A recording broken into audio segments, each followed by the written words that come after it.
So సభను మనం ప్రారంభించుకుందాం. ముందుగా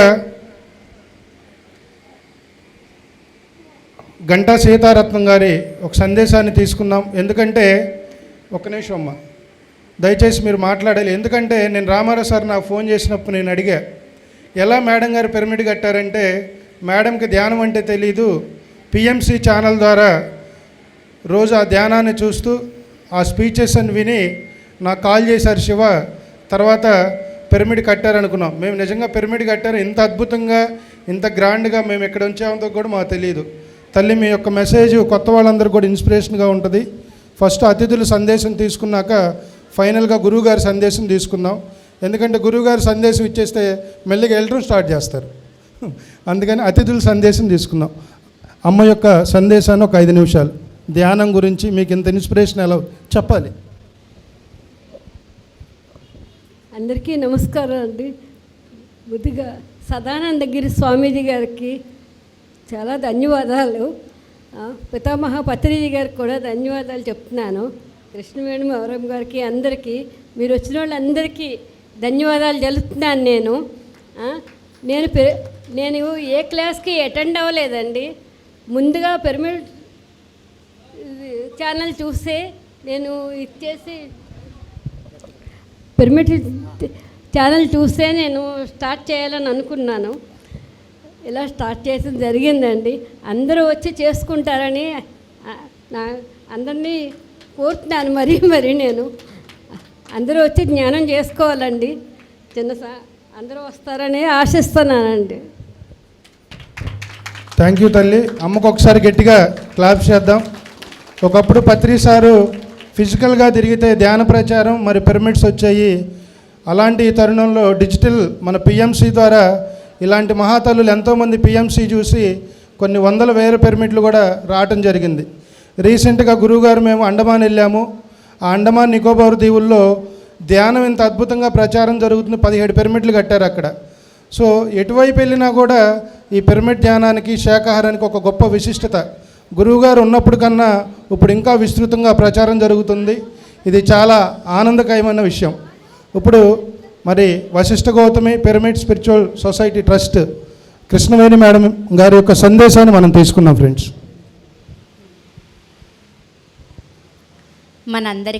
మనందరి కలయికకు కారణమైన పితామహ పత్రిజీ గారి పాదపద్మాలకు, పత్రిజీ గారి దివ్య చైతన్యానికి నమస్కరిస్తూ కృతజ్ఞతలు తెలియచేసుకుంటున్నానండి. ఈ వేదికని అలంకరించిన వారందరికీ, మరి సదానందగిరి స్వామీజీ గారి పాదపద్మాలకు నమస్కారాలు తెలియచేసుకుంటున్నాను.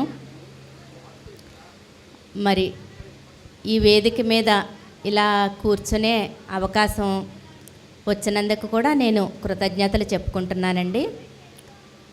ముందుగా మా పిరమిడ్ చూడడానికి వచ్చారండి, ఈతకోట పిరమిడ్ చూడడానికి వస్తే అప్పుడు నేను రామారావు గారి నెంబర్ ఇచ్చానండి. రామారావు గారిని సంప్రదిస్తే బాగుంటుంది, ఆయన మీకు సలహా చెప్తారు, ప్లానింగ్ అంతా చెప్తారు అని నేను కేవలం రామారావు గారి నెంబరు ఇచ్చే అవకాశం, అదృష్టం నాకు వచ్చింది. అందుకు నేను ఎంతో ఆ విషయానికి కూడా, ఆ సందర్భానికి కూడా నేను కృతజ్ఞతలు చెప్పుకుంటున్నాను.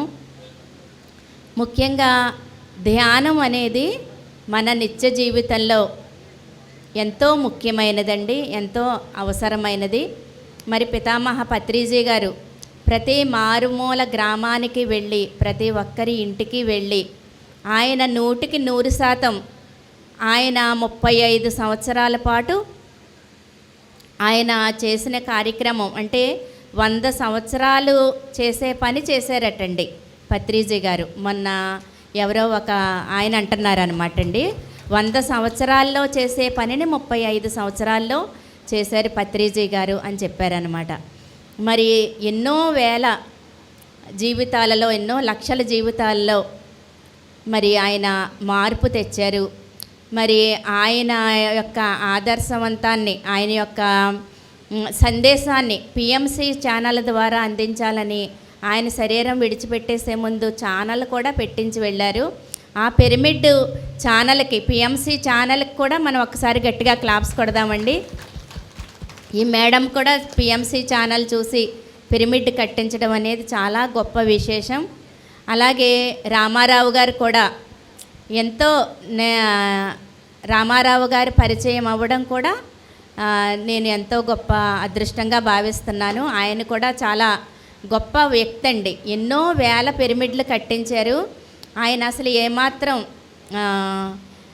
ఎక్కడా కనిపించరు అనమాట అండి. తెర వెనక ఉండే అన్ని నిర్మాణాలు జరిపిస్తూ ఉంటారు.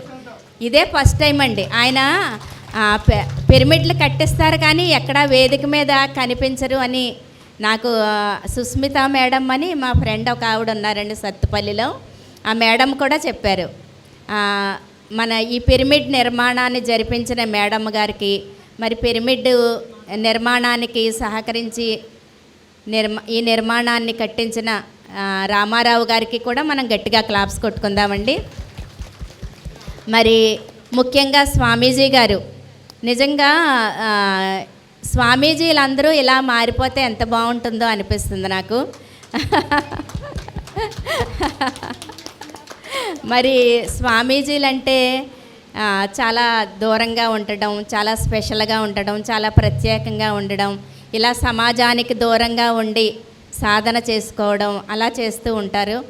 కానీ సదానందగిరి స్వామీజీ మనందరిలోనూ పత్రిజీ గారిలాగా కలిసిపోతున్నారు. ఆయన కూడా నిజంగా స్వామీజీని చూస్తే కూడా నాకు పత్రిజీ గారిని చూసినట్టు అనిపిస్తుంది. మరి స్వామీజీ గారు కూడా మన ఈ పిఎస్ఎస్ఎం మూమెంట్లో ఇలాగే మనందరితో కలిసి ఆయన యొక్క సందేశాలను ఇస్తూ ఎప్పుడూ కూడా మనకి ఇలాగ అవకాశం ఇవ్వవలసిందిగా కోరుకుందామండి. మనందరం కలిసి స్వామీజీ గారికి కూడా ప్రత్యేకమైన కృతజ్ఞతలు, నమస్కారాలు తెలియచేసుకుంటూ మరి ఎక్కువగా మనం స్వామీజీ గారి సందేశాన్ని విందాం ఈ రోజున. మరి ఓకే ఫ్రెండ్స్, మరి నాకు ఈ అవకాశం ఇచ్చినందుకు థ్యాంక్ యూ. మరి ఈ కుటుంబంలో ఇటువంటి గొప్ప కార్యక్రమాన్ని మనం ఈరోజు చేసుకుంటున్నాం, పిరమిడ్ ప్రారంభోత్సవం. దానికి వెనకుండి అన్ని రకాలుగా సహకరించినటువంటి ఈ పెద్దనాన్నగారు రమణ గారిని వేదిక మీదకి రావాల్సిందిగా కోరుతున్నాం. కూర్చోండి సార్, వెల్కమ్. సార్కి ఒకసారి గట్టిగా క్లాప్ చేద్దాం. తర్వాత మరి పిరమిడ్ కన్స్ట్రక్షన్ చేసినటువంటి పిరమిడ్ ఇంజనీర్ రామారావు గారి యొక్క సందేశాన్ని మనం తీసుకుందాం. తర్వాత కుటుంబ సభ్యుల సందేశాలు కూడా తీసుకుందాం. Thank you.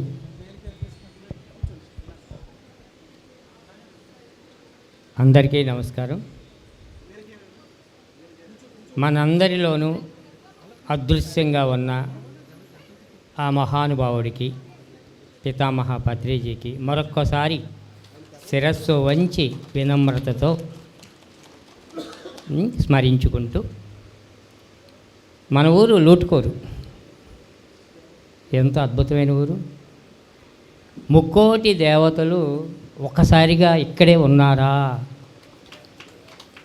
అని అనిపించేంత వైభవోపేతమైన రోజు ఈరోజు. ఎందుకంటే మహిమాన్వితమైన హిమాలయాలలో కఠోర సాధన చేసిన ఆ ఋషిపుంగవుడు అరుదించిన రోజు. ఎందుకు వచ్చారైనా? ఒకనొక మహా అద్భుత శ్రీచక్ర నిర్మాణం జరిగింది కనుక. మరి ఈ కోనసీమలో, ఈ ఏరియాలో మొట్టమొదటి శ్రీచక్ర పిరమిడ్ ధ్యాన మందిరం నిర్మించిన మేడం గారికి, కుటుంబ సభ్యులకి ఒక్కసారి అభినందనలు తెలుపుకుంటూ, మాది ఖమ్మం డిస్టిక్, అంటే భద్రాద్రి కొత్తగూడెం సత్తుపల్లి ఏరియా. కార్యకారణ సంబంధం అన్నట్లుగా కారణము లేనిదే ఏ కార్యము జరగదు అన్నట్టు కృష్ణవేణి మేడం అంటే చిట్టిబాబు గారు మా ఏరియా రావటం, అక్కడ పరిచయం అవటం, మేడం అక్కడి నుంచి విసిరివేస్తే నేను లూటుకూరు వచ్చి ఇది కట్టా. కనుక ఇంత అద్భుతమైన మహిమాన్వితమైన ఈరోజు ప్రాణ ప్రతిష్ఠ జరిగిన ఈ శ్రీచక్ర పిరమిడ్ ప్రపంచానికి ఆదర్శం అవ్వాలి. మీరందరూ నిజంగా ముక్కోటి దేవతలే, మన మానవులం కాదు. ఇక్కడ ఈ ప్రాంగణంలో ఉన్నవాళ్ళము దేవతలము, దేవదేవులం అవ్వటానికే ఈ మహా కార్యక్రమం ప్రారంభమైంది. Thank you sir. రామారావు గారికి ఒకసారి మనం గట్టిగా క్లాప్ చేద్దాం. తర్వాత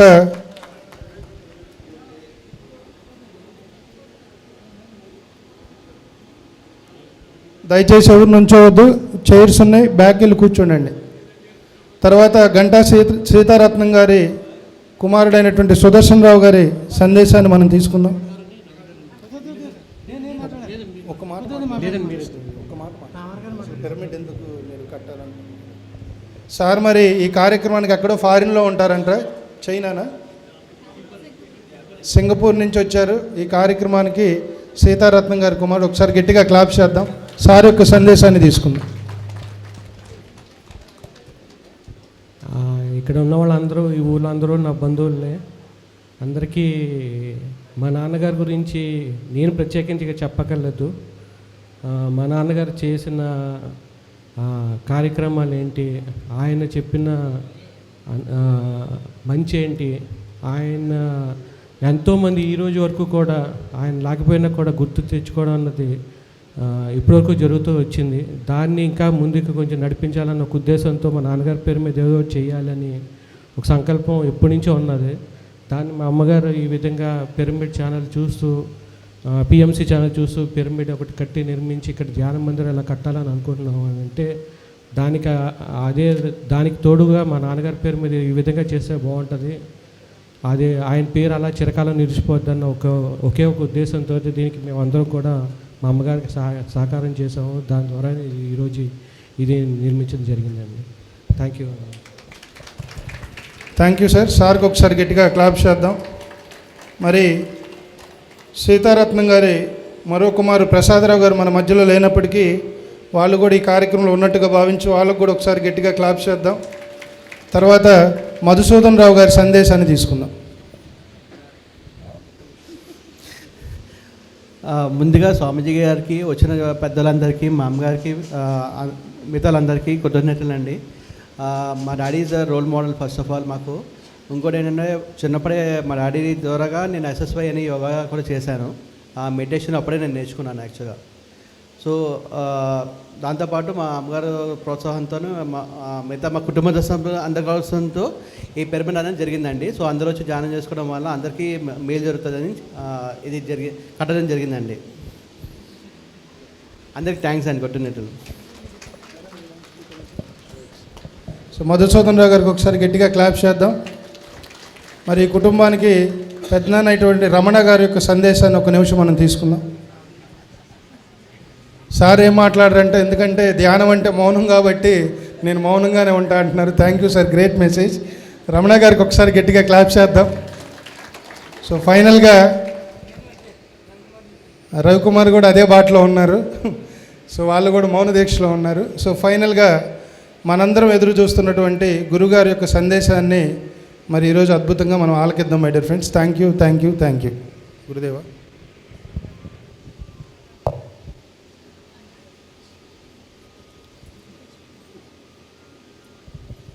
వక్రతుండ మహాకాయ కోటి సూర్య సమప్రభ నిర్విఘ్నం కురుమే దేవ సర్వకార్యేషు సర్వదా. యా కుందేందు తుషారహార ధవళ యా శుభ్రవస్త్రాన్విత వీణ యా వీణా వరదండ మండితకర యా శ్వేత పద్మాసనాం యా బ్రహ్మాచ్యుత శంకర ప్రవృత్తి దేవై సదా పూజిత సామాం పాతు సరస్వతి భగవతి నిశేష జాడ్యాప. జ్ఞానానందమయం దేవం నిర్మల స్ఫటికాకృతిం ఆధారం సర్వ విద్యానాం శ్రీ హయగ్రీవ గురుం ఉపాస్మహే. మా గురుదేవులైనటువంటి మహంత్ హిమాలయ గిరిజీ మహారాజ్ వారి పాదపద్మములను మనసులో స్మరించుకొని ఆధునిక ఆలయాల నిర్మాణకర్త, ఆధునిక ధ్యానకర్త అయినటువంటి శ్రీమాన్ పత్రిజీ గారికి ఒక్కసారి నమస్కారాలు చెప్పుకొని, శ్రీ గంటా శ్రీహరిరావు గారికి కూడా ఒక్కసారి నమస్కారాలు తెలుపుకొని, తాతల తరం నుంచి రామాలయం కట్టుకుంటే ఈ తరం వాళ్ళు ఆధునిక ఆలయమైనటువంటి ఈ పిరమిడ్ ఈ ఊర్లో కట్టుకున్న శుభ సందర్భము, దాన్ని ఓపెన్ చేసే మహాభాగ్యము మాకు కలిగినందుకు, కలిగించిన వీరికి, వచ్చిన మీ అందరికీ నమస్కారాలు. సనాతన భారతీయ ధర్మంలో ధ్యానం అనేది కొత్త మాట కాదు. కొంతమందికి పిరమిడ్ అంటేనే కొత్తగా అనిపిస్తూ ఉంది. మనకు ఇన్ని వందల వేల లక్షల ఆలయాలు ఉంటే ఏ విగ్రహము లేని అక్కడ ఏమిడిదో పెట్టేసి ఒక పిరమిడ్, అది ఎక్కడో ఈజిప్ట్లో ఉంటుంది, అదేమో డెడ్ బాడీస్ను పెట్టేది, దాంట్లో కూర్చొని ధ్యానం చేస్తే ఏం వస్తుంది అనుకుంటున్నారు. కానీ మనకు తెలియకుండానే లక్షల సంవత్సరాల నుంచి సనాతన భారతీయ ధర్మంలో 3 రకాల పిరమిడ్లను మనం నిత్యము పూజ చేస్తూ ఉన్నాం. ఒకటి పరమశివుని కోసము సృష్టికర్త అయినటువంటి విశ్వకర్మ కట్టించినటువంటి కైలాస పర్వతం, మానస సరోవర్ దగ్గర ఉండే కైలాస పర్వతము, అది పిరమిడ్ ఆకారంలోనే ఉంటుంది. రెండవది మనకు ఊర్లో ఉన్న ఆలయాలలో గర్భాలయం ఉంటుంది. ఆ గర్భాలయ నిర్మాణం కూడా పిరమిడ్ ఆకారంలోనే ఉంటుంది. ఇంకా పూర్తి పిరమిడ్కు కంప్లీట్గా అసలు పిరమిడ్కే ఆధారభూతమైంది. మాతలందరూ పూజలు చేస్తుంటారు, శ్రీచక్ర అర్చన, శ్రీచక్ర పూజలు చేస్తూ ఉంటారు. ఆ శ్రీచక్రాన్ని చూసే ఆ కాలపు ఈజిప్టు వాళ్ళు ఆ నిర్మాణాలు అక్కడ చేశారు. ఆ శ్రీచక్రాన్ని పట్టే ప్రతి ఆలయపు గర్భగృహ నిర్మాణము జరుగుతుంది. ఎందుకంటే వాని కొలతలు, దాంట్లో ఉన్నటువంటి సంఖ్యాశాస్త్ర మర్మము అంత గొప్పది. ఆ మర్మం ఉండబట్టి ఈనాడు ఆధునికంగా కట్టబడుతున్న ఈ పిరమిడ్లు ఇంత శక్తివంతమై అందరికీ ఉపయోగపడుతున్నాయి. పాతకాలంలో మన పూర్వీకులు మన ఊర్లో ఒక ఆలయం ఉండాల, ఆలయం లేని ఊరు కాదు. అసలు ఆ పేరులోనే ఎంతో అద్భుతం, ఆ లయం, అందులో లయం. అటువంటి ఆలయాలు మనకి ఎన్ని ఉన్నాయి? పరమాత్మని యందు లయం చెందించేదానికి లక్షల ఆలయాలు ఉన్నాయి. వాటికన్నా ముఖ్యమైన ఆలయాలు కొన్ని ఉన్నాయి. విద్య ఆలయము అంటాం దానికి కూడా.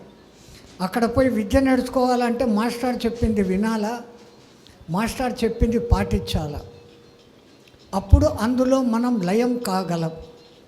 అట్లే గ్రంథాలయానికి పోతాం, అక్కడ పోతే అక్కడ ఉన్న గ్రంథాలు చదవడం మీద ఉంటే ధ్యాస, మనకు ఆ జ్ఞానము అబ్బుతుంది. అట్లే వైద్యాలయం, జబ్బు వచ్చింది, డాక్టర్ దగ్గరికి పోయాం, మన జబ్బు గురించి ఆయనకు వివరం చెప్పి ఆయన ఇచ్చిన మందులు వేసుకున్నప్పుడు అందులో లయమై మన ఆరోగ్యం వస్తుంది. ఎక్కడ కూడా ఈ లయం అనే శబ్దం ఉండబట్టి ఆ లయము అని చెప్పి దానికి అద్భుతమైన పేరు పెట్టారు. ఇంకా మా ఉత్తర హిందుస్థానంలో గర్భగృహం పైన శిఖరం లేకపోతే స్లాబ్ మాత్రమే వేస్తే దాన్ని మందిరము అంటాం. ప్రతి దాని వెనకాల మన పెద్దవాళ్ళు ఒక్కొక్క అర్థాన్ని పెట్టినారు. ఆలయానికి వెళ్ళినప్పుడు మనకి ఎంత అద్భుతమైనటువంటి పద్ధతులు పెట్టారు.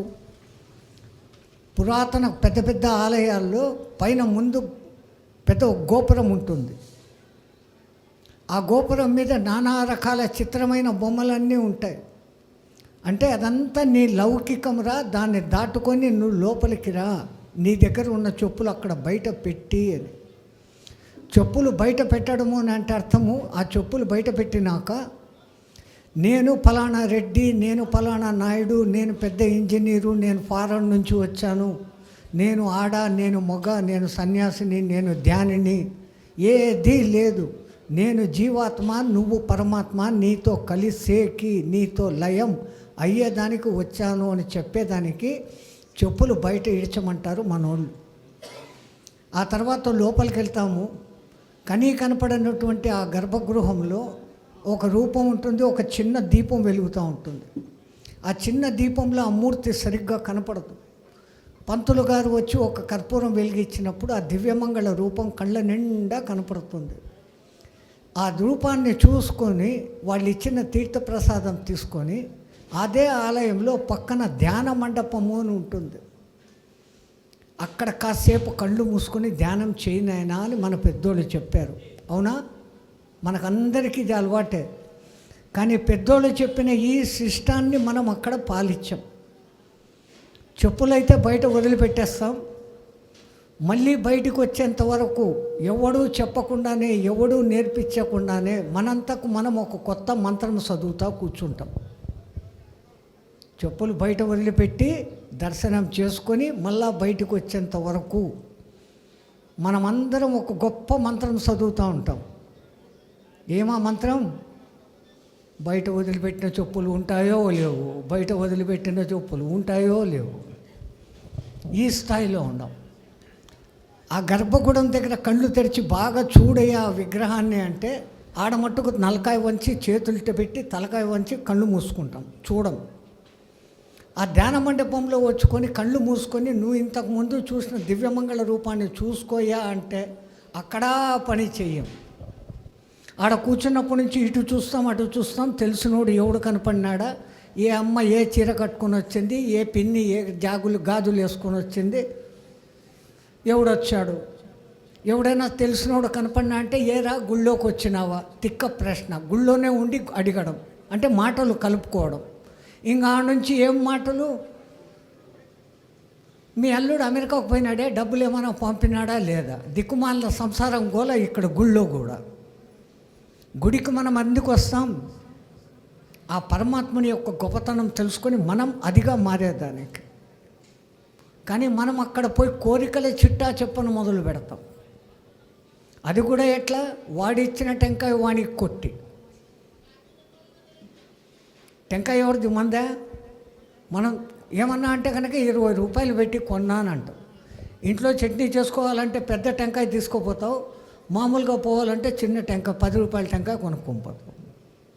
ఆ టెంకాయలో కూడా కంజూసీ పనే. మళ్ళీ ఆ టెంకాయ కొట్టి ఏమిటిది, 10 రూపాయల టెంకాయ కొడతావు, 10 లక్షల మారుతి కారు నా ఇంటి దగ్గర కావాలా అంటావు. కానీ పెద్దవాళ్ళు ఆలయంలో టెంకాయ కొట్టమని ఎందుకు చెప్పారు? ఈ బయటి టెంకాయలు కొడుతూ కొడుతూ కొడుతూ ఏదో ఒక రోజు నీ దగ్గర ఉన్న టెంకాయ కొడతావేమో అని. మీ అందరి దగ్గర కూడా ఒక టెంకాయ ఉంది కదా, ఉందా? ఏది? అందరూ తలకాయ చూపిస్తారు, మరి అన్ని తలకాయలు బాగానే ఉన్నాయి, ఎవడు కొట్టలేదే. మీ మనస్సు అనే టెంకాయ, ఆ మనస్సు అనే టెంకాయకు కూడా కామ క్రోధ లోభ మదమోహ మాత్సర్యాలు, ఈర్ష్య ద్వేష అసూయ పగ ప్రతీకారాలు, ఓ దిక్కుమాలినట్టు ఇంత పీచు పట్టి ఉండాలి. మెల్లమెల్లగా పీచంతా వదులుకోండి. పీచంతా వదులుకున్నాక గట్టి టెంక దొరుకుతుంది. ఆ టెంక మన అహం.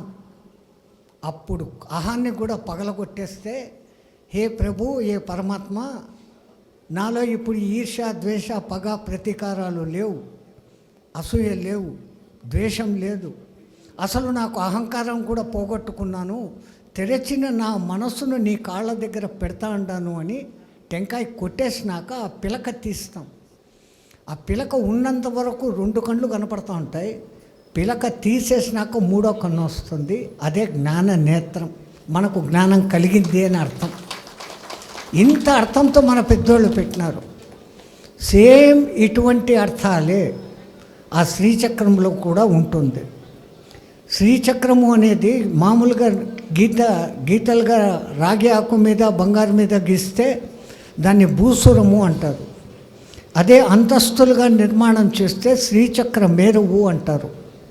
అది 9 అంతస్తులతో ఉంటుంది. 5 అమ్మవారి కోణాలు, 4 అయ్యవారి కోణాలు ఒకదాంతో ఒకటి కొలీడ్ అయితే 43 విచిత్రమైన కోణాలతో నిర్మాణం అయ్యేది శ్రీచక్రం. శ్రీచక్రం మేరు. పైన బిందువు ఉంటుంది, బయట భూపురము అనేది ఉంటుంది. అంటే ఒక కొండను పైకి ఎక్కడము దిగడము అనే 2 వ్యవహారాలు దాంట్లో ఉన్నాయి. కొండను ఎక్కడము అంటే జీవుడైన వాడు పరబ్రహ్మలో కలవడము ఎట్లనో దాంట్లో ఆ 9 అంతస్తులలో ఉంది. అలాగనే ఆ పరమాత్మ నుంచి సృష్టి ప్రారంభమై ఇంతగా ఎట్లా తయారైంది అన్న రహస్యం కూడా శ్రీచక్రంలో ఉంది. 4, 5 ఈ 4, 5 పిరమిడ్లో కూడా ఉంది. మీరంతా ఇప్పుడు పైన వచ్చి పిరమిడ్ చూశారు. పిరమిడ్లో 4 గోడలు ఉంటాయి. అది శివశక్తులు. పైన 5 త్రిభుజాలు ఉంటాయి. ఆ త్రిభుజాలు కలుసుకునే బిందువు ఒకటి ఉంటుంది. ఆ 5 అమ్మశక్తులు. 4, 5కు మన జీవితంలో ఎన్నో సంబంధాలు ఉన్నాయి. అసలు మీరు శ్రీచక్ర మేరును కొంచెం అర్థం చేసుకుంటే, శ్రీచక్ర మేరు వర్ణించాలంటే కనుక రోజుకు 3 గంటల లెక్కన సంవత్సరం చెప్తే కూడా శ్రీచక్రం గురించిన వివరణ పూర్తి కాదు. టూకీగా మీకు చెప్తాను. అందరూ కూడా అంటారు సృష్టి ఎట్లా ప్రారంభమైంది, ఎట్లెట్లా జరుగుతుంది, మానవ నిర్మాణం ఏది అనేది. శ్రీచక్రం గురించి కొంచెం ఏదైనా తెలిసిన వాళ్ళకు తెలుస్తుంది. కొంతమంది అన్నా ఉంటారు ఇక్కడ శ్రీచక్ర అర్చకులు, సాధకులు ఉన్నారా? ఏం లేదు, గుళ్ళకు పోవడం, అమ్మవారు పంతులు చెప్పినాడంటే ఆడెత్తి కుంకుమ వేయడం.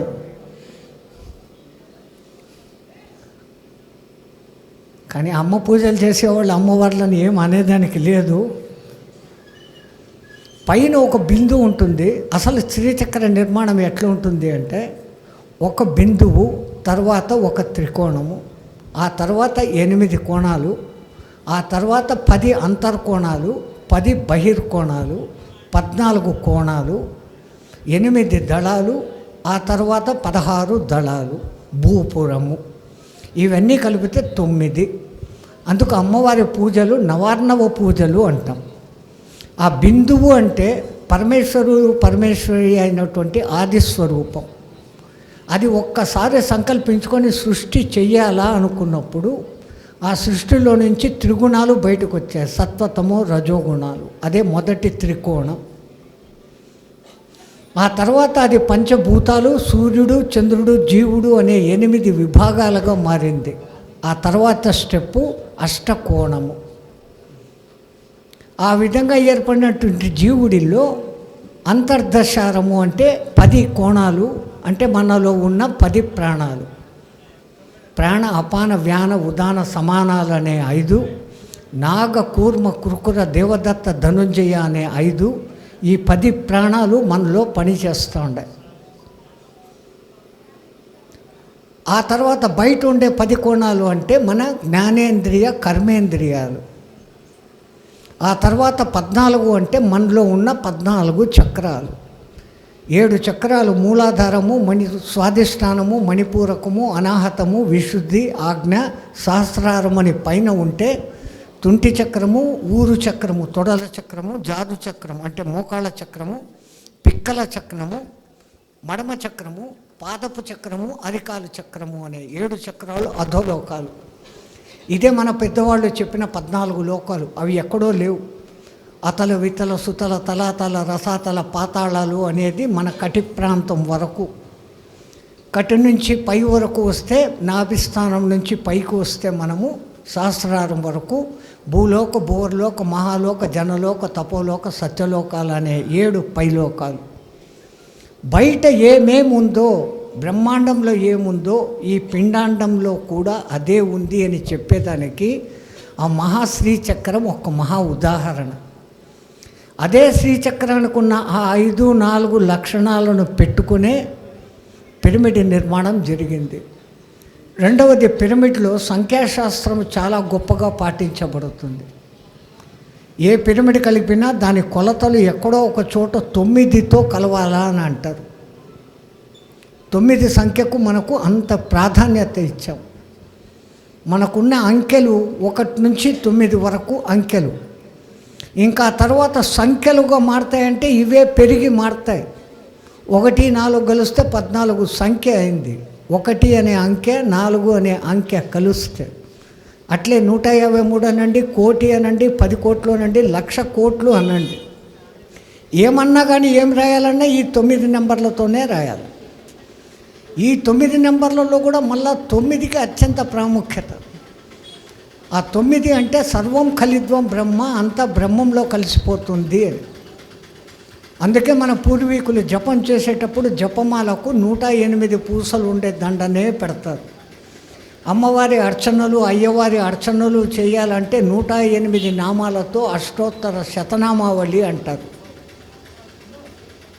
దాని వెనకాల మన పెద్దవాళ్ళు ఎంత సైన్స్ దాపెట్టి పెట్టినారు అంటే, 108 అంటే 1 పరబ్రహ్మ సత్యం, అది ఎప్పటికీ మార్పు చెందదు. 0 శూన్యము, ధర్మము. ధర్మము కాలానుగుణంగా మారుతుంది. ధర్మంలో మార్పులు ఉంటాయి, సత్యంలో మార్పు ఉండదు. 8 మాయా సంఖ్య. అది లెక్కల శాస్త్రం చూస్తేనే మీకు అర్థమవుతుంది. 8 ఒకట్ల 8, 8 2 16, 1 6 కలిపితే 7 డౌన్, 8 కన్నా 1 తగ్గింది. 8 3 24, 2 4 కలిపితే 6 ఇంకా తగ్గింది. అట్లా తగ్గుతూ పోతుంది. ఆ 8 9తో కలిసినప్పుడు 8 9 72 మళ్ళా పూర్ణత్వంగా 9గా మారుతుంది. అట్లాగనే 9వ యొక్క మీరు ఏ సంఖ్యతో హెచ్చిచ్చి దాన్ని సింగిల్ డిజిట్కు తెస్తే అదంతా కూడా మళ్ళా 9గానే మారుతుంది. ఇంకా దాని వెనకాల రహస్యం ఏంటంటే మన జన్మలంతా ఏదో 27 నక్షత్రాల్లోనే జరుగుతుంది. ఎవడు పుట్టినా ఒక్కొక్క నక్షత్రానికి 4 పాదాలు ఉంటాయి.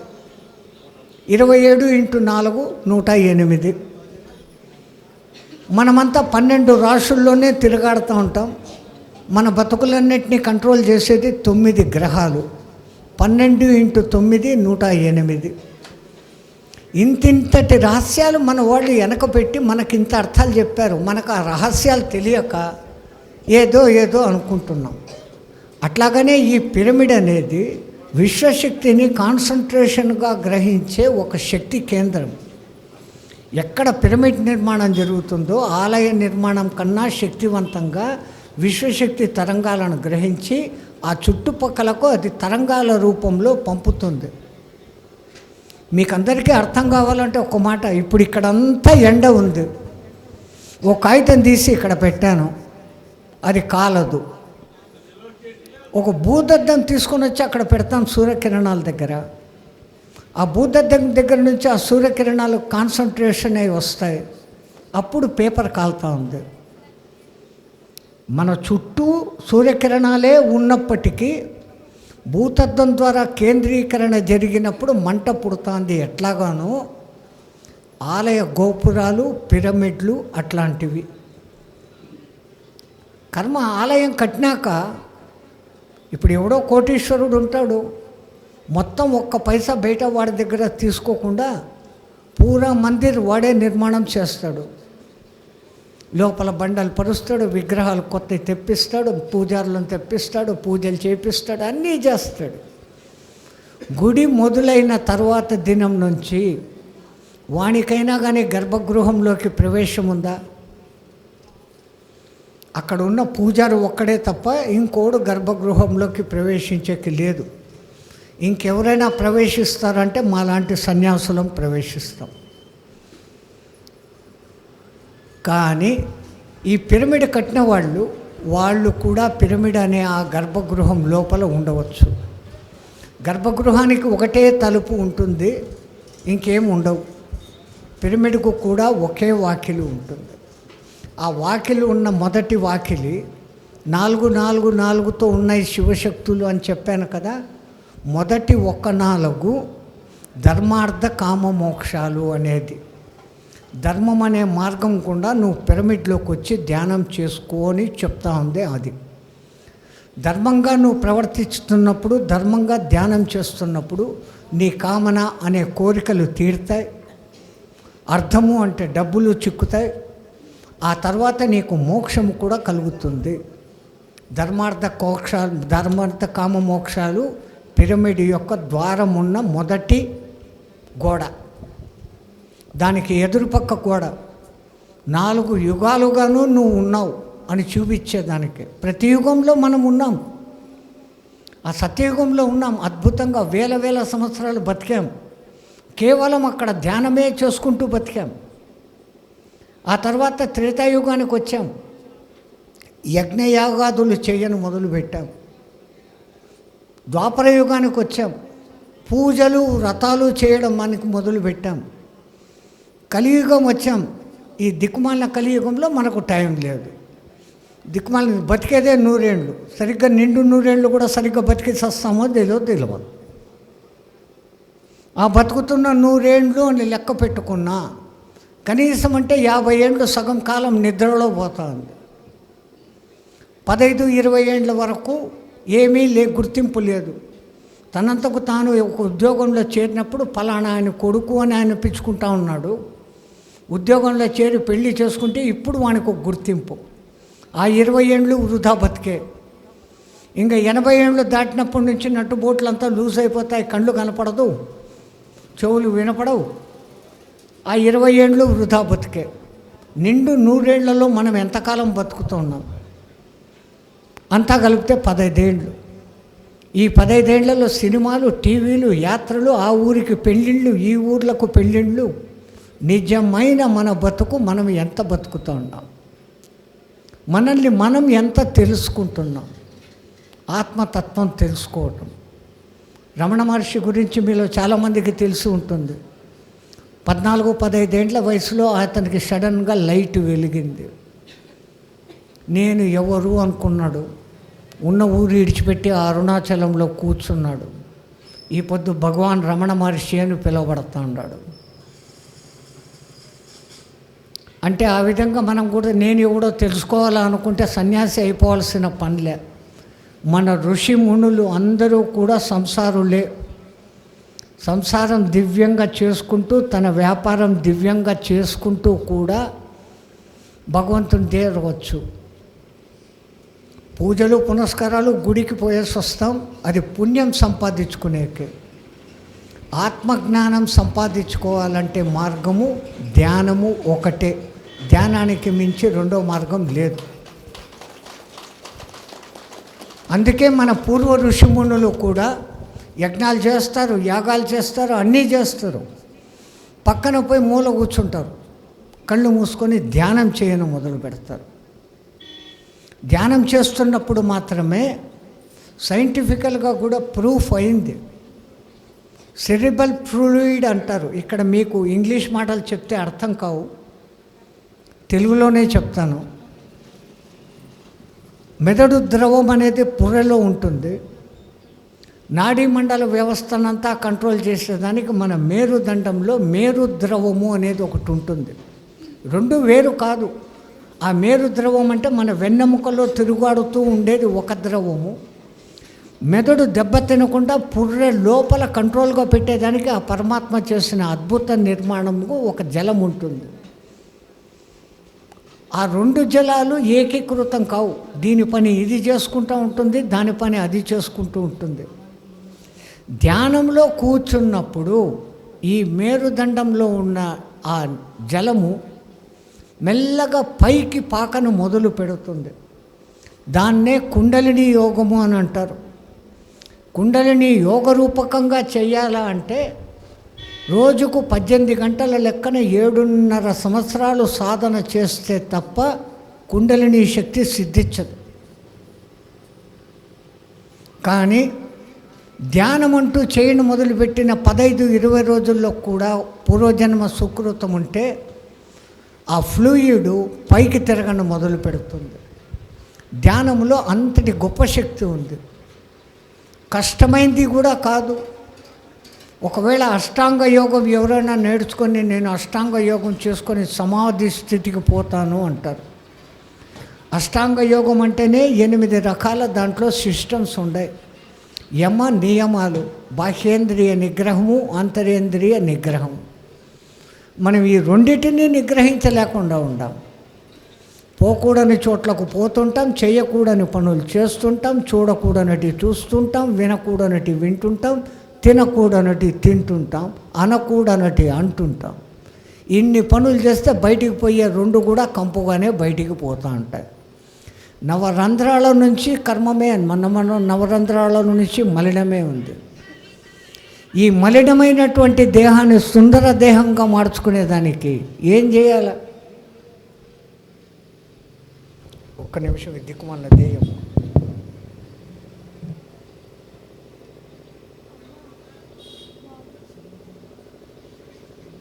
మూసేసిన. మన మెదడులో ఉన్న జలానికి, మన నాడీ దండంలో ఉన్న జలానికి ఏకీకతను తెప్పించేదానికి సులభమైన మార్గము ధ్యాన మార్గము. అష్టాంగ యోగ సాధన చేయాలంటే యమనియమాలు చేయాలి. మన చేత ఏది కాదు. ఆ తర్వాత ఆసనాలు వేయాలి, ప్రాణాయామం చేయాలి. ఆ తర్వాత అన్ని విషయాలను పక్కకు వదిలేయాలి. ఏదో ఒక్క విషయాన్ని గట్టిగా పట్టుకోవాలి. ప్రత్యాహారము, ధారణ అంటారు దాన్ని. ఇంత ఈ 6 తిప్పలు పడితే అప్పుడు మీకు ధ్యానము అనే సిద్ధి కలుగుతుంది అష్టాంగ యోగంలో. ఆ ధ్యానము కలిగినాక అది మిమ్మల్ని సమాధి స్థితికి తీసుకుపోతుంది. సమాధి అంటే ఏదో చచ్చిపోయినాక కట్టే గోరీ కాదు. ఆది పరమాత్మునితో, ఆదితో మనము సమం కావడము సమాధి స్థితి. గొప్పదే అష్టాంగ యోగం. మన పెద్దోళ్ళు ఏది నేర్పించినా, ఏది మనకు చెప్పినా మన మంచి కోసం, మన ఉన్నతి కోసం. మేము బాగుపడిపోయాము, మా తర్వాతి తరాలు ఎట్లా బాగుపడాలా అని ఆ పితృలోకంలో ఉండేవాళ్ళు, మహాలోకంలో ఉండేవాళ్ళు, జనలోకంలో ఉండేవాళ్ళు, నక్షత్రలోకంలో ఉండే ఋషీశ్వరులు మానవాళి ఉన్నతికి ఎప్పటికప్పుడు ప్రయత్నం చేస్తూ ఉంటారు. మన మధ్యలో ఒక్కొక్క మహానుభావుని పంపుతూనే ఉంటారు. ఒక దిక్కు విష్ణుమూర్తి అవతారాలు ఎత్తుతూ ఉంటాడు, ఆయన యుగానికి ఒకటి ఎత్తుతాడు. కానీ ఆస్ట్రల్ మాస్టర్స్ అని చెప్పబడేటువంటి మన సప్తఋషి మండల ఋషులు, మన పితృదేవతలు మన ఉన్నతి కోసము మన మధ్యలోనే ఒక్కొక్క మనిషిని ఎన్నుకుంటారు. అట్లా ఎన్నుకోబడ్డ మహానుభావుడే శ్రీమాన్ పత్రి. ఒకప్పుడు శంకరాచార్యులు మన మధ్యకు వచ్చారు, రామానుజాచార్యులు మన మధ్యకు వచ్చారు, మధ్వాచార్యులు మన మధ్యకు వచ్చారు. ఎందరో మహానుభావులు, అందరికీ వందనాలు అని త్యాగరాజు అద్భుతమైన పాట పాడాడు. మనమందరం కూడా అదే పొటెన్షియల్ కలిగిన వాళ్ళమే. కాకపోతే మనం ఎంతసేపు నేను నా అనుకున్న చిన్న బంధంలో ఎక్కువ ఇరుక్కొని పోయి అతి తక్కువ ధ్యానము పూజలు చేయబట్టి మనంగానే ఉండిపోతున్నాం. మనంగానే ఉంటూ మన సంసారాన్ని చూసుకుంటూ, మన వ్యాపార వ్యవహారాలను చూసుకుంటూ, మన యొక్క నిజమైన ఆత్మతత్వాన్ని మనం తెలుసుకునేదానికి ఈజెస్ట్ మార్గం ధ్యాన మార్గం. ఇది మేము కుండలిని సాధన చేసిన వాళ్ళం చెప్తున్న మాట. ఎందుకంటే మాలాగా మీరు కష్టపడలేరు, మాలాగా ఆసనాలు వేయలేరు. ఎంతమంది కింద 1 గంట సేపు కూర్చోగలరు చెప్పండి నాకు ఇక్కడ. ఈ 30, 60, 40 ఏండ్ల వయసు వాళ్ళు మీరే గంట సేపు మాతో పాటు సమానంగా కింద కూర్చోలేరు, మాతో పాటు ఇప్పుడు సమానంగా నడవలేరు. సాధన చేస్తే అసాధ్యం ఏం లేదు. మేము ఇంత గొప్పగా చెప్పుకుంటానే ఈ పొద్దున్న 109 ఏండ్ల వయసు, నాతో పాటు ఎవడు పరిగెత్తలేడు. ఎందుకు మేము ఎట్లుండాం? సాధన చేశాం. మీకంటే 24 గంటలు టైం ఉంది స్వామి, చెట్ల కిందనో బండల కిందనో కూర్చుంటారు, ఎవడో పెడితే తింటారు, మీరు చేసుకుంటారు. మేమేమో మంచి సంపాదించుకోవాలా, తిప్పలు పడాలా, పిల్లలను చదివించాలా, పెళ్ళిళ్ళు చేయాలా, ఇదే గోల. పిల్లలు చేయాలా, పెళ్ళిళ్ళు చేయాలా, వాళ్ళకు మళ్ళీ పిల్లలు పుట్టినారా లేదా చూసుకోవాలా. ఆ పిల్లలు మనవాళ్ళు పుట్టినాక వాళ్ళ కాలేజీకి పోయినారా లేదా చూసుకోవాలి, మళ్ళీ వాళ్ళకు పెళ్ళి అయిందా చూసుకోవాలి. ఈ లోపల మన బతుకైపోయాయి. ఇంకెక్కడ సంసారపు బాధ్యతలు చేసుకుంటూ మన పిల్లలను మనం ఉత్తమమైన మానవులుగా సమాజంలోకి పైకి తీసుకొని వచ్చి చదివించి పెళ్ళి చేసేంత వరకే మన బాధ్యత. ఇంకక్కడి నుంచి మన లోకం, మన పుణ్యము, మన ధర్మము, మన శాస్త్రము మనం చూసుకోవాలా. ఇంక అది లేదు. మనం ఒకసారి ఇట్లే పెద్ద సభ అంతా అయిపోయినాక నాకు రూమ్లో అన్నం పెట్టేదానికి పిలిచారు. ఆడికి పోతే ఒక పెద్ద వయసావిడ వచ్చింది, 90 ఏండ్ల వయసావిడ, ముత్తైదువ. ఆమె ముఖం చూస్తేనే లక్ష్మీ కళగా ఉంది. నాకే చేతులెత్తి నమస్కారం పెట్టాలనిపించింది. స్వామి నాకు ఒక్క చిన్న సమస్య అనేది. 90 ఏళ్ళ ఆవిడ, నీకేం సమస్య? డబ్బు లేదనుకుంటామో, ఒళ్ళంతా నగలు దిగేసుకొని ఉంది, డబ్బులు ఉండదు, రోగము ఏం లేదు, బ్రహ్మాండంగా కట్టెలాగుంది. ఇంకా నీకేం మా సమస్య అంటే, మా ముని మనమరాలకి ఎల్కేజీలో సీటు రాలేదా స్వామి అంట. ముని మనవరాలే కాలేజీలో సీట్ లేదు, ఈ ముసలి దానికి బాధ. ఇంకా నువ్వు ఎప్పుడు బాగుపడేసి వస్తావు? మనల్ని మనం ఉద్ధరించుకోవాలి. దీన్నే ఆయన బుద్ధుడు, నైనా మాట్లాడకుండా పంచండి, పంచండి, మాట్లాడకుండా పంచండి. మీరు మాట్లాడితే ఇక్కడ నాకు లైన్ కట్ అయిపోతుంది, ఏం మాట్లాడినానో తెలియదు. ఏం చెప్పాను ఇప్పుడు?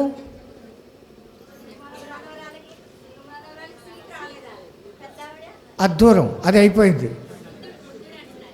అంటే మీరెంత శ్రద్ధగా వింటా ఉండరు, అందుకని మధ్య మధ్యలో అడుగుతామంటే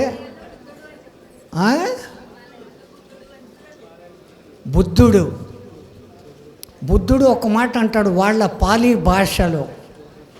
మనకు తెలుగు ఎట్లనో ఆయన బుద్ధుడు పాలీ భాష అనేది మాట్లాడేవాడు. ఆపో దీపో భవ అంటాడు. దాన్ని అర్థము నీ దీపాన్ని నువ్వే వెలిగించుకో అని. మనం ఇంట్లో దీపాలు వెలిగిస్తూనే ఉంటాం, స్విచ్ కొట్టినామంటే మొత్తం ఇంట్లో అన్ని లైట్లు వెలుగుతుంటాయి. ఆ దీపాల మన ఆత్మ దీపాలు, మన జ్ఞాన దీపాలు.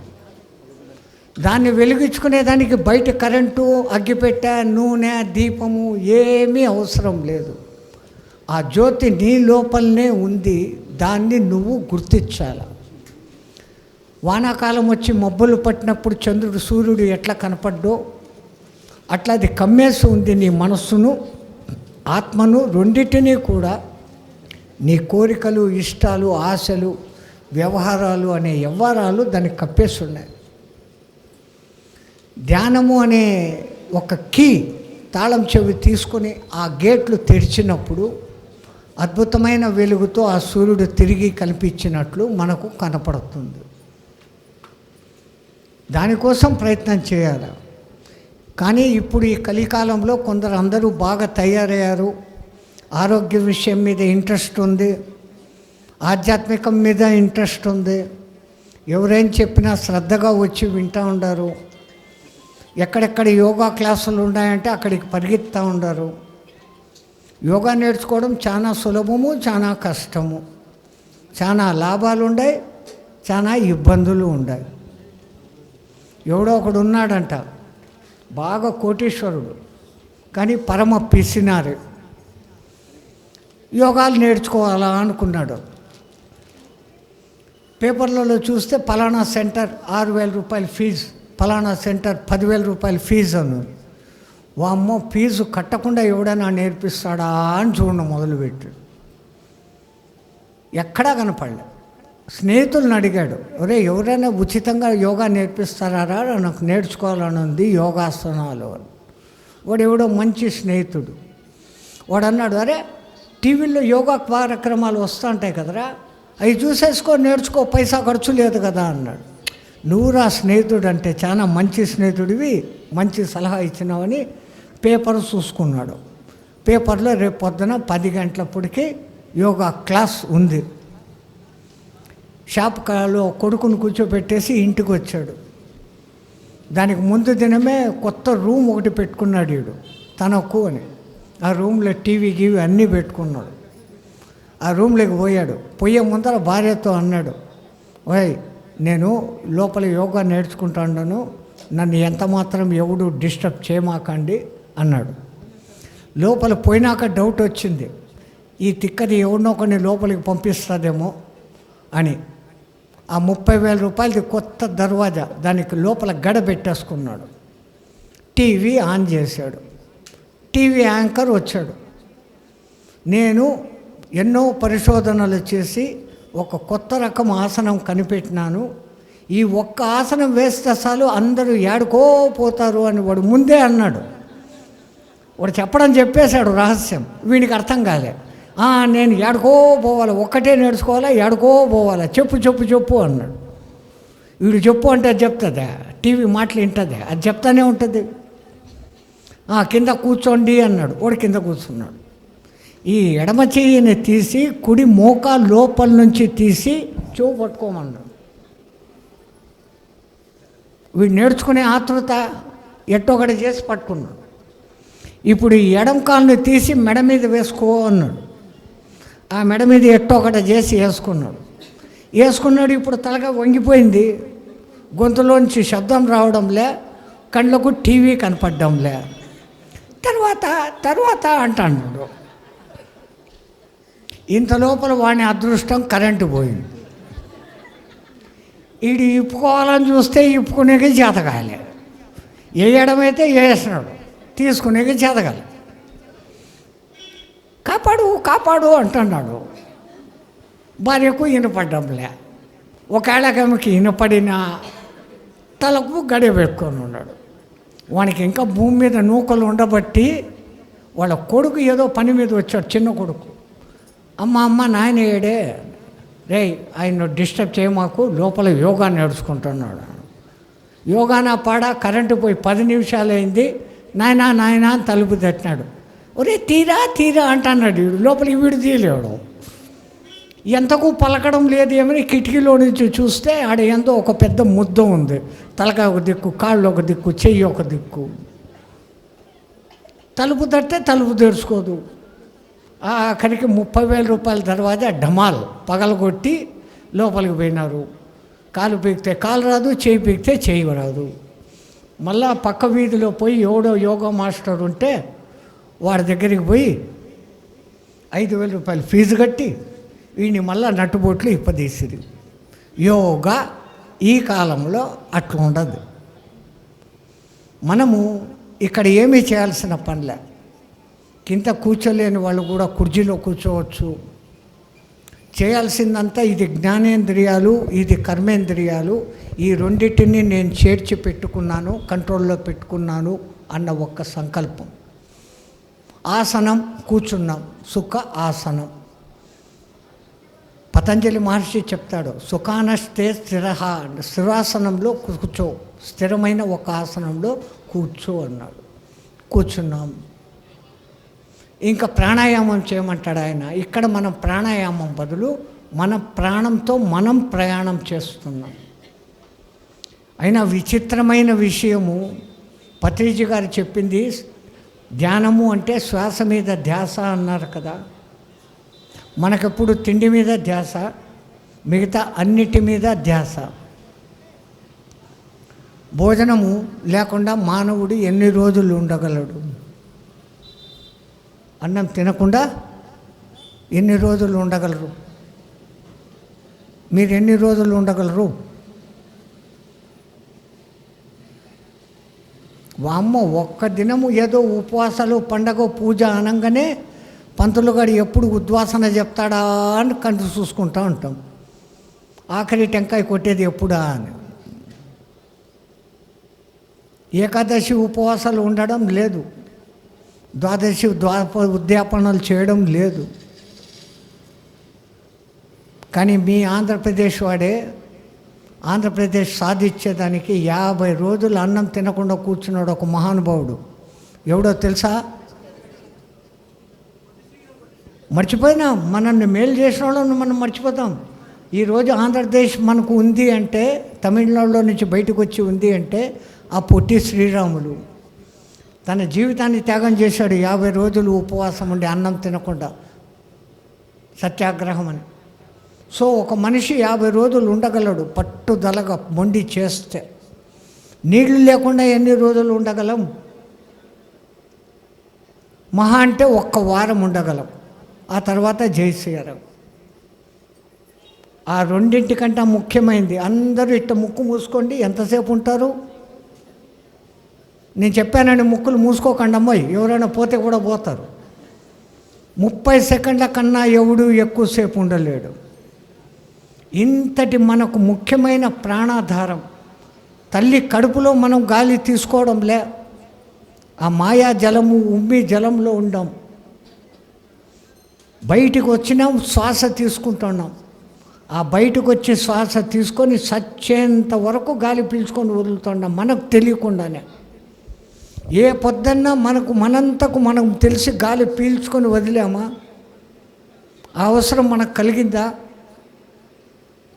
అసంకల్పిత నాడీ వ్యవస్థ అనేది కళ్ళు రెప్పలు ఆర్పడము, గుండె కొట్టుకోవడము, ఈ ఊపిర్లు తీసుకోవడం వదలడం అనేది చేస్తూనే ఉంది. అర్ధచేతన అవస్థ, మనస్సు, నాడీ మండలం అనేది ఇంకోటి ఉంది మన ఒళ్ళు లోపలనే.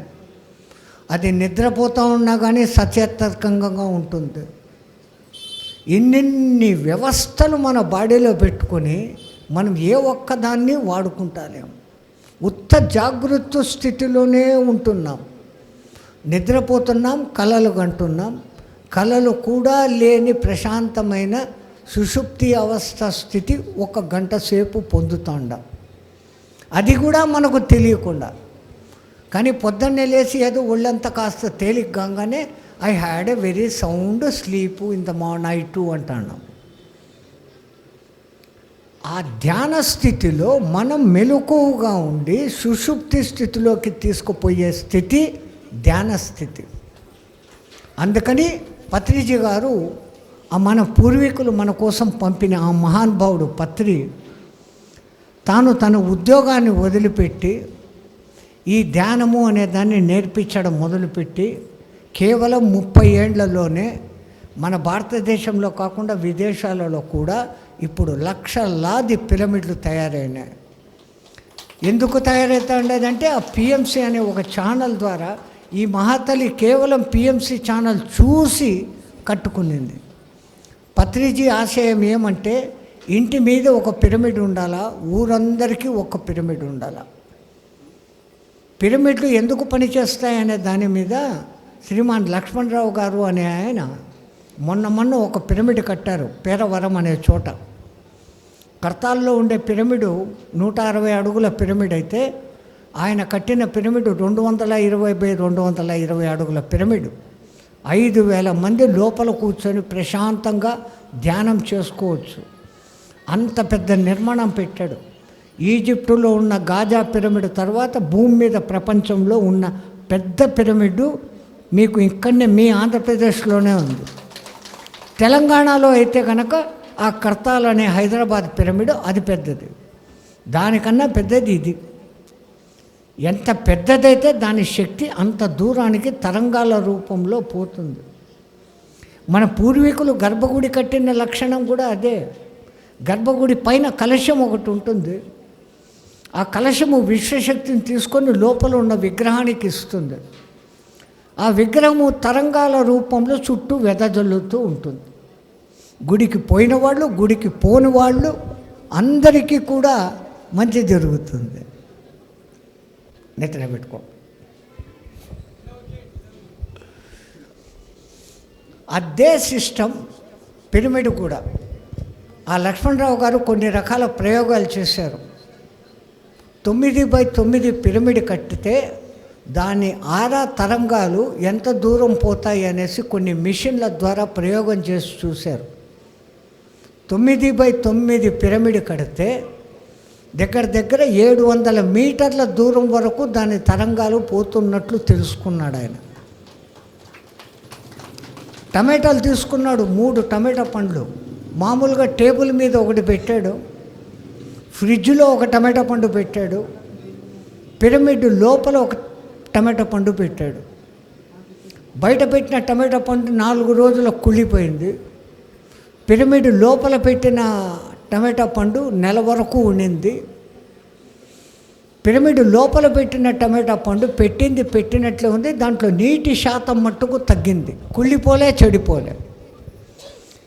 అట్లాగని ఉల్లగడ్డల పంటలు పండించే వాళ్లకు పిరమిడే కడితే కష్టమని కేవలం రాగితో పిరమిడ్ కొలతలతో 52 degrees యాంగిల్తో రాగితో పిరమిడ్లు పొలాల చుట్టూ 4 పక్కల 4 పెట్టిస్తే ఉల్లగడ్డల పంట మామూలుగా వానికి పండేది 2-3 టన్నులు అయితే 4.5 టన్ను పంట పండింది. సైంటిఫికల్గా రిజర్వ్డ్.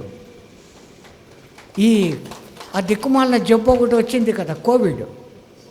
ఆ కోవిడ్ వచ్చినప్పుడు కోవిడ్ పేషెంట్లు పడుకునే మంచాల మీద పిరమిడ్ కట్టిపెట్టాడు ఆయన.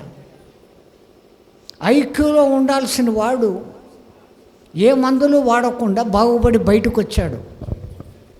ధ్యానం చేస్తే కూడా జబ్బులు తగ్గిన వాళ్ళు ఎంతోమంది ఉన్నారు. నేను మొన్న ఒక 4-5 రోజుల కింద అండమాన్ పోయాను. ఆ అండమాన్లో ఒక అమ్మాయి చేపల వ్యాపారం. వాళ్ళ అండమాన్లో అందరూ చేపలు పట్టడమే, చేపలు అమ్మడమే కాకుండా తినడమే. ఆమెకి ఎట్లాగానో ఈ ధ్యానము అబ్బింది. ఆ ధ్యానం చేస్తూ ఆఖరికి రోజు మత్స్యావతార అని భజనలు చేసి మత్స్యాన్ని తినకూడదు, మాంసాహారం తినకూడదు అనే సంకల్పానికి వచ్చి భర్తకు చెప్పింది, చేపల వ్యాపారం మానేయండి అని. వాడు మంచి భర్త, వేరేవాడైతే కొడతాడు, బతికే తెరువు మనకిది ఇంకెట్లా అని. కానీ చేపల వ్యాపారం మాట్టుకుని వేరే ఏదో వ్యాపారం చేసుకుంటూ ఉండారు, వాళ్ళు ధ్యానం చేస్తూ ఉండారు. వాళ్ళ దగ్గరికి ఒక క్యాన్సర్ పేషెంట్ అమ్మాయి వచ్చింది.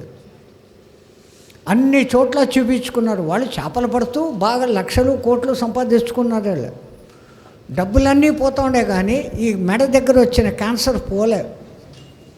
ఈ మొదటగా చేపల వ్యాపారాన్ని మానుకొని ధ్యానంలో దిగిన అమ్మాయి ఆ అమ్మాయికి సలహా ఇచ్చింది, కొన్నాళ్ళు నాతో పాటు వచ్చి ధ్యానం చేయి, నువ్వు వాడే మందులు వాడు చూస్తాము అని. మందుల వాడకాన్ని తగ్గిస్తూ ధ్యానం చేయను మొదలుపెట్టినాక క్యాన్సర్ తగ్గను మొదలుపెట్టింది. ఆఖరికి ఆ అమ్మాయి ఇప్పుడు మందులు వాడకుండానే క్యాన్సర్ పూర్తిగా నయమైంది. అక్కడున్న డాక్టర్లు ఆశ్చర్యపోతూ ఉంటారు. ఇది నేను ప్రచారం కోసం చెప్తున్నది అది కాదు, డాక్టర్ల ప్రూఫ్తో పాటే నా కళ్ళతో నేను చూసినాను. ఆ పిల్ల మొదట క్యాన్సర్గా 9 నెలల కింద క్యాన్సర్ ఉన్నప్పటి ఫోటోలు, 9 నెలల తర్వాత క్యాన్సర్ లేని ఫోటోలు, మెడ దగ్గర ఇంత పెద్ద కణితి ఉండింది ఆ అమ్మాయికి ఫోటోలో. నా కళ్ళతో చూసా, ఆ ఫోటోలు ఉన్నాయి ప్రూఫ్. మళ్ళీ ఇప్పుడు ఆమెకి ఏదీ లేదు.